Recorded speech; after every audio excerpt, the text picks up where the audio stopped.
Hello दोस्तों, नमस्कार। मैं रंजीत, आपका चैनल आर के हॉरर स्टोरी हिंदी। आज मैं आप लोगों को एक भूतिया कहानी सुनाने जा रहा हूँ जिसका नाम है जंगल की भूतिया गाँव। तो आइए दोस्तों, बिना देर के किए हुए कहानी की ओर बढ़ते हैं। गहरे जंगलों की बात करें तो लोगों के मन में सबसे पहले डर और रहस्य का ख्याल आता है।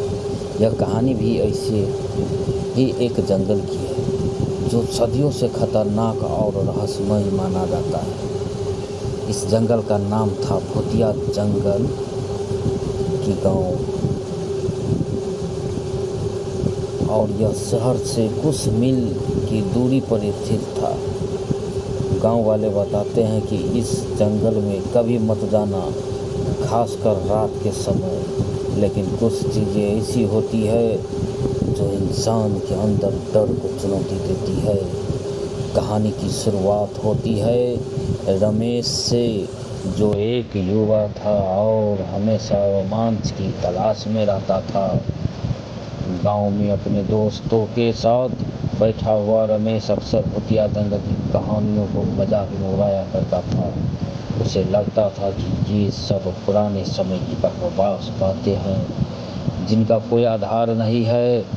लेकिन उसको उसके दोस्त और गांव वाले उसे बार बार चेतावनी देते थे कि इस जंगल की बातें मजाक नहीं है। एक दिन बारिश की बूंदें बरस रही थी और मौसम बड़ी ही अजीब सा हो गया था।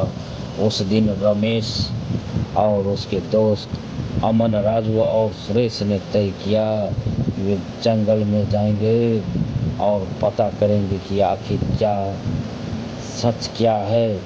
दोस्तों ने रमेश को कहा, अगर तुम इतने ही निडर हो तो आज रात ही जंगल में चलकर देखते हैं। नरेश को भी यह एक अच्छा अवसर लगा अपने दोस्तों को साबित करने का कि डर नाम की चीज उसकी दुनिया में नहीं है। रात के 8 बज रहे थे। जंगल के किनारे खड़े चारों दोस्त एक दूसरे को देख रहे थे। हवा धीरे धीरे ठंडी और तेज होने लगी थी। रमेश ने हंसते हुए कहा, चलो अब देर किस बात की, अगर यह जंगल वाकई डरावना है तो हम खुद देख लेंगे। चारों दोस्तों ने टॉर्च उठाई और जंगल के अंदर कदम रख दिए। जंगल में कदम रखते ही अजीब सी शांति उन्हें घेर लिया। पेड़ पौधे इतने घने थे कि चांदनी का एक भी किरण जमीन तक नहीं पहुंच रही थी। केवल उनकी टॉर्च की हल्की रोशनी थी जो उन्हें रास्ता दिखा रही थी। कुछ देर तक सब सामान्य था, लेकिन जैसे जैसे वे जंगल के अंदर घुसते गए उन्हें एक भारीपन महसूस होने लगा। सुरेश ने धीमी आवाज में कहा, मुझे यह जंगल कुछ अजीब लग रही है। लेकिन रमेश ने उसकी बात को नज़रअंदाज कर दिया। थोड़ी देर बाद उन्होंने एक पुराना टूटा हुआ मंदिर देखा।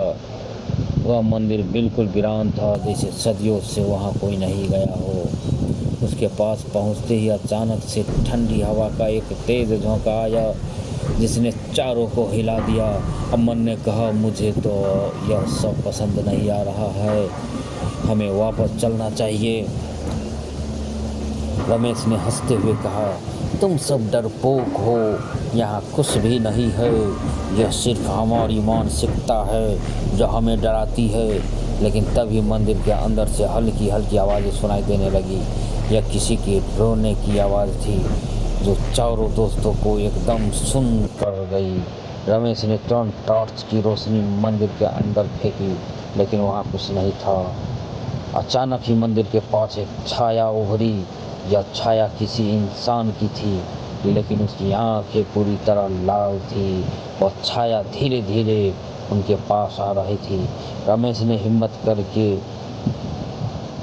करके उनसे पूछा, कौन हो तुम, क्या चाहिए तुम्हें?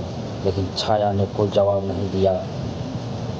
उस छाया के करीब आते ही अमन चिल्ला उठा, भागो, यह कोई इंसान नहीं है। और चारों दोस्त बेतासा भागने लगे। लेकिन जितना वे भागने की कोशिश करते वह छाया उनके और करीब आती जाती। ऐसा लग रहा था जैसे जंगल खुद उन्हें पकड़ने की कोशिश कर रहा हो। भागते भागते रमेश का पैर एक पत्थर से टकरा गया और वह गिर पड़ा। उसके दोस्तों ने उसे उठाने की कोशिश की, लेकिन तभी वो छाया ने रमेश को घेर लिया।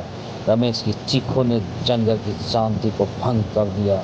उसने महसूस किया कि उसकी आत्मा जैसे शरीर में खींची जा रही है। अचानक सब कुछ शांत हो गया। रमेश के दोस्तों ने देखा कि वह अब निढाल पड़ा हुआ था।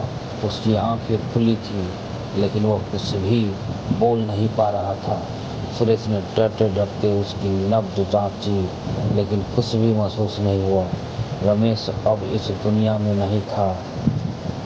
उस रात के बाद गांव वालों ने देखा कि रमेश के तीनों दोस्त गांव वापस तो आए, लेकिन वे कभी फिर समान नहीं हो सके। वे अक्सर आधी रात को उठकर चीखने लगते, जैसे कोई उन्हें बुला रहा हो। गांव में यह अफवाह फैल गई कि भूतिया जंगल ने एक और शिकार किया है।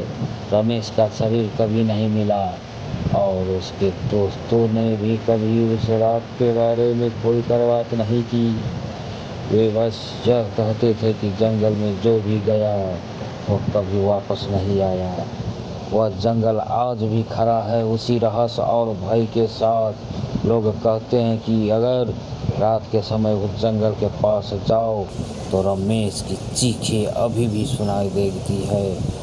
वह जंगल अब भी भूखा है और उसकी भूख कभी ख़त्म नहीं होने वाली।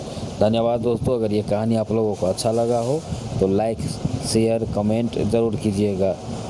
और ऐसी ही कहानी आप लोगों को सुनना पसंद करते हैं तो सब्सक्राइब ज़रूर कीजिएगा और बेल आइकन को प्रेस कीजिएगा, जिससे आपको नोटिफिकेशन मिलता रहेगा। धन्यवाद दोस्तों, मिलेंगे फिर।